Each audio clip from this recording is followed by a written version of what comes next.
8वा वेतन आयोगाची ताजी स्थिती आणि संभाव्य वाढ याबाबत सध्या चर्चा सुरू आहे.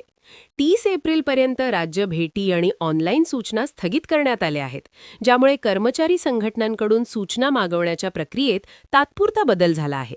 मात्र आयोगाचे काम थांबलेले नाही.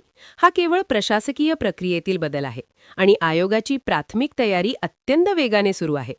पडद्यामागील सखोल डेटा संकलन सुरू असून आयोगाची कार्यपद्धती, तांत्रिक बाबी आणि विविध विभागांकडून माहिती गोळा करण्याचे काम प्रथम पूर्ण केले जात आहे.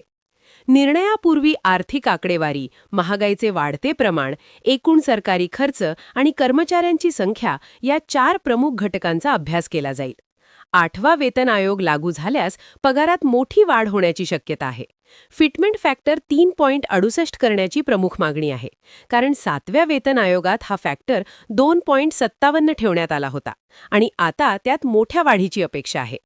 3.68 फॅक्टर लागू झाल्यास किमान मूळ वेतन 18,000 रुपयांवरून थेट 26,000 रुपयांपर्यंत झेप घेऊ शकते, ज्यामुळे किमान वेतनात मोठी वाढ होऊ शकते. पगाराव्यतिरिक्त भत्त्यांची मोठी पुनर्रचना अपेक्षित आहे. वाढत्या महागाईमुळे महागाई भत्ता, डीए, घरभाडे भत्ता, एचआरए आणि प्रवास भत्ता, टीए यांसारख्या महत्त्वाच्या भत्त्यांमध्ये बदल होतील. लाखो पेन्शनधारकांना मोठा आर्थिक दिलासा मिळेल, कारण नव्या वेतन संरचनेनुसार पेन्शनची रचना देखील पूर्णपणे बदलली जाईल.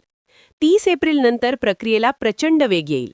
डेटा संकलन पूर्ण झाल्यावर राज्य भेटी, ऑनलाईन प्रस्ताव आणि कर्मचारी संघटनांची थेट चर्चा पुन्हा सुरू होईल. अंमलबजावणीची शक्यता 2026 किंवा 2027 मध्ये आहे. सरकारकडून अद्याप अधिकृत घोषणा नाही, मात्र सर्व अहवाल याच कालमर्यादेकडे निर्देश करत आहेत. ही अत्यंत महत्त्वाची माहिती तुमच्या कुटुंबातील इतर सरकारी कर्मचारी आणि पेन्शनधारकांसोबत नक्की शेअर करा आणि पुढील अपडेट्सवर लक्ष ठेवा.